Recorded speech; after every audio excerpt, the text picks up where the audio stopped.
NRI लड़की doctor के 7 करोड़ों की ठगी करने वाले 9 लड़कियों से 53 लाख रुपए ऐठिया लिए। साइबर क्राइम पुलिस ने गिरफ्तार कर लिया है। वह खुद को विदेशी फिटनेस ट्रेनर बताकर लड़कियों को फंसाता था।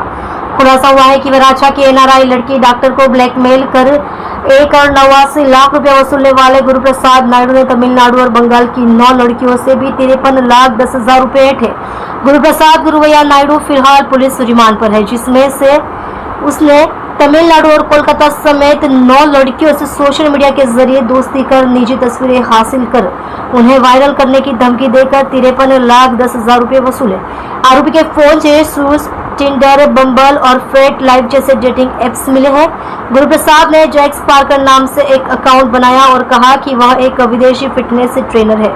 एक आकर्षक प्रोफाइल बनाई और लड़कियों को फंसाता था और उसमें उनसे बात करता था।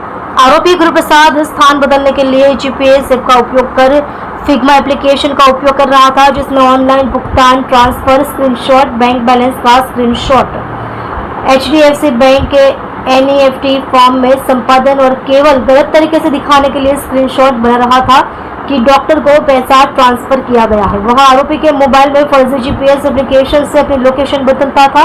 साथ ही फोन से अलग अलग आलिशान घरों और फ्लैटों की तस्वीरें मिली है और 18 जीमेल आईडी भी मिली है। કમિશનર શ્રી સુરત શહેરની સૂચનાથી સુરત શહેરના નાગરિકોને ભોગ બનતા અટકાવવા માટે અને ખાસ કરીને જે બહેનો દીકરીઓની સાથે કોઈ પણ પ્રકારનું સાયબર ક્રાઇમ થયું હોય તેને શોધી કાઢવા માટે સૂચના આપવામાં આવેલ। તે અંતર્ગત સાયબર ક્રાઇમ સેલની અંદર અગાઉ 56 નંબરનો ગુનો નોંધવામાં આવ્યો હતો, જેની અંદર મૂળ આંધ્રપ્રદેશના નિવાસી એવા ગુરુપ્રસાદ કોવીની ધરપકડ ચેન્નઈ ખાતેથી સાયબરની ટીમ દ્વારા કરવામાં આવી હતી। સદર આરોપીના રિમાન્ડ દરમિયાન રિમાન્ડ મેળવીને વધુ પૂછપરછ કરતા કેટલીક વધુ વિગતો પ્રકાશમાં આવી છે। જે મુજબ આ જે આરોપી છે તેના એના ફોનમાંથી મોટા પ્રમાણમાં પોર્ન વિડીયોઝ, બીભત્સ ફોટા તથા અનેક યુવતીઓના ન્યૂડ ફોટોઝ વગેરે મળી આવેલ હતું।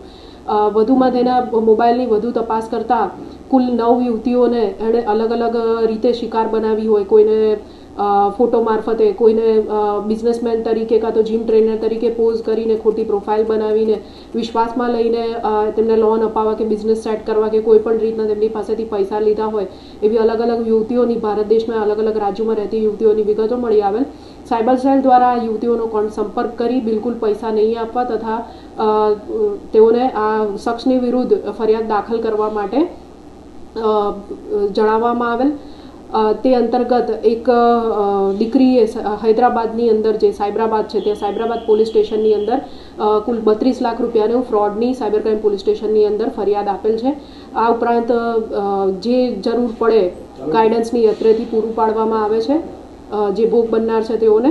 સાથે સાથે ખાસ આ કેસની અંદર જે બધું બીજી વિગતો ધ્યાનમાં આવી છે એ મુજબ છે કે આરોપી પોતાના ફોનની અંદર સૂઝ, ટિન્ડર, બમ્બલ, ફેટ લાઈફ નામની અલગ અલગ જે ડેટિંગ વેબસાઇટ્સ, ડેટિંગ એપ્લિકેશન્સ છે એનો યુઝ કરતો હતો। આરોપીએ અલગ અલગ ફેક પ્રોફાઇલ બનાવેલી હતી, જેની અંદર એ યુરોપિયન પર્સન હોવાનો દેખાડો કરતો હતો। યુરોપના અલગ અલગ દેશના સારા એવા આકર્ષક દેખાતા યુવક અને યુવતીઓના ફોટાનો ઉપયોગ કરીને તેણે જેક્સ પાર્કર અને શ્રીનિકા ડિયાઝ નામની 2 અલગ અલગ ફેક પ્રોફાઇલ ઇન્સ્ટાગ્રામ પર બનાવેલ હતી, જેના માધ્યમથી તે મહિલાઓને લલચાવતો હતો અને સાથે સાથે જે શ્રીનિકા ડિયાઝ નામની એણે પોતાની આઈડી બનાવી હતી એના મારફતે છોકરીઓનો વિશ્વાસ જીતીને એમને પોતાની સાથે એમને મદદ કરવાના બહાને એ રીતના એમનું વિગતો મેળવતો હતો અને ત્યારબાદ એ પોતાના જ એકાઉન્ટથી પોતાની ઓળખ જેક્સ પાર્કર તરીકે આપીને ફિમેલ એકાઉન્ટમાંથી મેલ એકાઉન્ટની એ રીતના કાં તો પોતાના અસલી એકાઉન્ટનો તરફ એની ઓળખાણ કરાવીને કે આ મારો મિત્ર છે, તમને મદદ કરશે, એવી રીતના અલગ અલગ રીતના તરકટ રચીને ઘણા બધા લોકોને ભોગ બનાવવાની કોશિશ કરતો હતો। વધુમાં આ જે ભોગ બનનાર છે એ બધાને પોતાનું પાસે ઘણું મોટું બેંક બેલેન્સ છે, ઘણું મોટું બેંક એકાઉન્ટ છે અને કરોડો યુએસ ડોલર કે ઓસ્ટ્રેલિયન ડોલર પોતાની પાસે છે એ રીતનું બતાવવા માટે પોતાના મોબાઈલની અંદર જે સ્ક્રીનશોટ વગેરે એને એડિટ કરી શકાય એ માટેની એપ્લિકેશન પણ વાપરતો હતો। ફિગ્મા નામની એક એપ્લિકેશનનો એ સ્ક્રીનશોટને બેંક બેલેન્સને ચેન્જ કરવા માટે સ્ક્રીનશોટનો એડિટ કરવા માટે ઉપયોગ કરતો હતો। આ ઉપરાંત માય ટેલ્સ્ટ્રા, ન્યુમેરો માય ઓપ્ટસ જેવી અલગ અલગ એપ્લિકેશનનો યુઝ કરીને એ પોતાના વર્ચ્યુઅલ નંબર અલગ અલગ ક્રિએટ કરતો હતો, જેનાથી એ ભોગ બનનારાઓનો સંપર્ક કરતો હતો. આ ઉપરાંત પ્રોટોન VPN એપ્લિકેશનનો પણ યુઝ કરીને પોતાનું લોકેશન ભારતમાં નહીં પરંતુ બહારની કન્ટ્રીમાં બતાવતો હતો. અને આરોપીના મોબાઈલમાં ફેક GPS નામની એપ્લિકેશન પણ મળી આવેલ છે.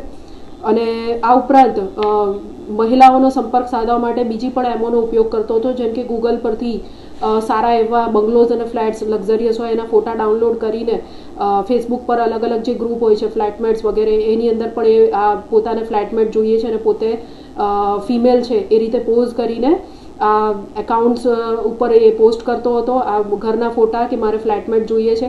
એ મારફતે જે છોકરીઓ તેના સંપર્કમાં આવે એમને કોઈ ફ્લેટ વગેરે ન બતાડે અને એના પછી એનો સંપર્ક સધાય પછી નાણાકીય મદદ કરવા માટેનું તૈયારી બતાવતો અને સાથે સાથે પછી એ પૈસા આપવા માટે પણ લોન પ્રોસેસ કરાવવા માટે મારે પૈસા જોઈશે, આટલો ટેક્સ લાગશે, એ રીતના પણ એણે અલગ અલગ ફ્રોડ કરેલ છે.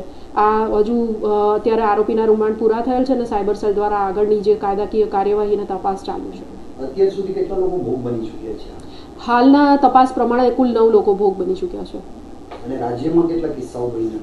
આપણા ગુજરાત રાજ્યમાં એક જ આ કિસ્સો છે, બાકીના જે છે એ બીજા રાજ્યોની અંદર છે. ઓળખ કેવી રીતે કરતો મેડમ? જેમ કે કરોડપતિના છોકરીઓ એ કેવી રીતે